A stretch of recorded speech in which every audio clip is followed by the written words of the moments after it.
Educational creativity চ্যানেলে সকলকে স্বাগত। ডিএ নিয়ে বড় একটি খবর, রাজ্য এখন ডিএ নিয়ে কিন্তু তোলপাড়। প্রতিটা এমপ্লয়ি এটা নিয়ে উদ্বিগ্ন যে 25% ডিএ কবে দেবে। এর মধ্যেই আবার একটি খবর এলো যে পলাশ বাবু ইউনিটি ফোরামের আহ্বায়ক, উনি একটি বড় একটি স্টেপ নিলেন। যে আমরা জানি 2025 সালে যে ডিএ নোটিফিকেশন হয়েছিল তার পরিপ্রেক্ষিতে আমরা 4% যুক্ত হওয়ার পরে 18% ডিএ পাচ্ছি। সেটার একটি হিসাব নিকাশ বলা যেতে পারে আরটিআই করে চাওয়া হলো, যেটি পরবর্তীতে মামলার ক্ষেত্রে কাজে লাগতে পারে। খুবই গুরুত্বপূর্ণ এই তথ্যটি। রাজ্য সরকার বলছে আমার এতটা খরচ হচ্ছে, এতটা কর্মচারী, তার সঠিক তথ্য কর্মচারীদের কাছে থাকা অবশ্যই জরুরি তার মামলার স্বার্থে, যেগুলো পরবর্তীতে কাজে লাগতে পারে।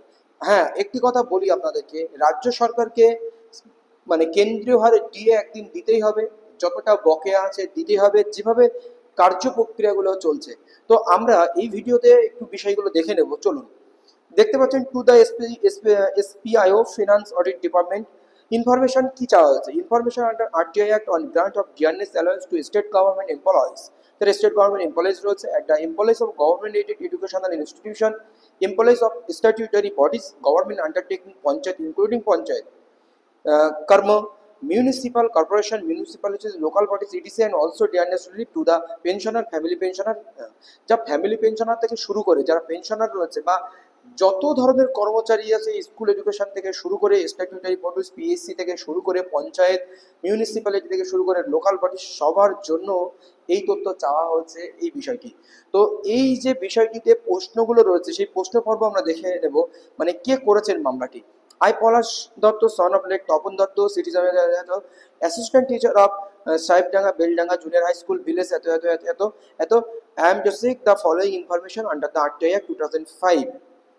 তাহলে পলাশ দত্ত ইনি কিন্তু ইউনিটি ফোরামের একটা সৈনিক বলা যেতে পারে। উনি এই তথ্যগুলো চেয়েছেন। তো কোন তারিখের উপরে ভিত্তি করে তিনি চেয়েছেন সেটাও আমরা দেখব। কিন্তু government of West Bengal finance department audit branch Nabanna Howrah at granted dearness allowance to the above mentioned categories of person, মানে অ্যাবভ মেনশন বলতে এই ক্যাটাগরির যে ব্যক্তিরা রয়েছে।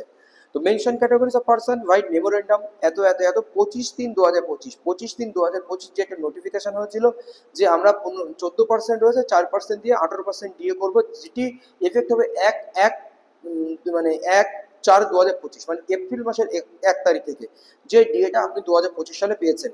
তো সেখানে এই যে প্রশ্নগুলো করা হয়েছে সেই প্রশ্নগুলো আমরা দেখে নিই, চলুন। এই প্রশ্নগুলো খুবই গুরুত্বপূর্ণ পরবর্তী পদক্ষেপের জন্য। What is the specified number of each category of person as mentioned in such memorandum who are entitled to the benefit of dearness allowance since it is date of effect, যেদিন থেকে এই কার্যকারী হয়েছে সেই কার্যকারী ডেট থেকে ওই memorandum অনুযায়ী এই যে উপযুক্ত যে ক্যাটাগরি রয়েছে সেই ক্যাটাগরি কতজন ব্যক্তি এই ডিএটা সুবিধা পাচ্ছে, কতজন ব্যক্তিকে এই ডিএ দেওয়া হচ্ছে ক্যাটাগরি অনুযায়ী, যে ক্যাটাগরিগুলো এখানে রয়েছে। 2 নম্বর, what is the total number of beneficiaries by virtue of such memorandum as questioned in first above, যেখানে প্রথমে কোশ্চেন করা হয়েছে এই টোটাল বেনিফিশিয়ারিজ কত, মানে যারা উপকারী, যারা সুবিধা পাচ্ছে বেনিফিশিয়ারিজ, এই টোটাল নাম্বারটা কত সেটা জানানো হচ্ছে। আর ওখানে ক্যাটাগরি ক্যাটাগরি অনুযায়ী জানাতে বলা হয়েছে। ধরুন শিক্ষকরা কটা পাচ্ছে, মানে ধরেন যারা জুডিশিয়ালে আছে তারা কটা পাচ্ছে, মিউনিসিপ্যালিটি পঞ্চায়েতে এরা কত, মানে কজন পাচ্ছে, এইভাবে ভাগ ভাগ করে দেওয়া আছে। স্ট্যাটিউটরি বডিজ বা পিএসসিতে যারা আছেন তারা কত পাচ্ছে, এইভাবে কিন্তু হিসাবগুলো করা আছে এবং টোটাল অ্যামাউন্টটা 2 নম্বরের পয়েন্টে চাওয়া হচ্ছে। 3 নম্বর point, what is the amount of expense toward the dearness allowance to each categories as prescribed in the memorandum.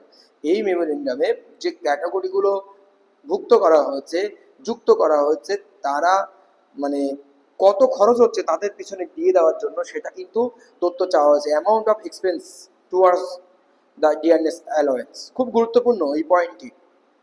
What is the total amount involve in the financial year 2025-2026 towards such exercise as question 3 above.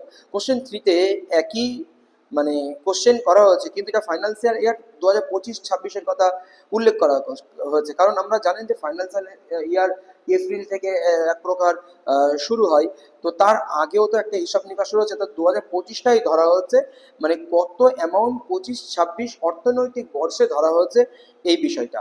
Please inform me that on that basis such exercise is made. যে এক্সারসাইজটি করা হয়েছে অবশ্যই এটার উপরে ভিত্তি করে তথ্যগুলো দেবেন। I am requesting you to supply and or the provide me the required information within 13 days। 30 দিনের মধ্যে এই তথ্য কিন্তু পজিটিভলি 8/1/2005 অনুযায়ী যে দপ্তরে করা হয়েছে সেই দপ্তরকে দিতে হবে। Finance department, audit department, government of West Bengal, এটা করতে হবে। এগুলো কিন্তু একটি মানে ভবিষ্যৎ ডিএ মামলাকে অগ্রগতি করার জন্য একটা বড় স্টেপ বলা যেতে পারে। অবশ্যই ধন্যবাদ পলাশবাবুকে। এছাড়াও ইউনিটি ফোরামের যে অসংখ্য চেষ্টা বা প্রচেষ্টা সত্যিই খুব একটা ভালো পদক্ষেপের দিকে এগিয়ে চলেছে। ধন্যবাদ।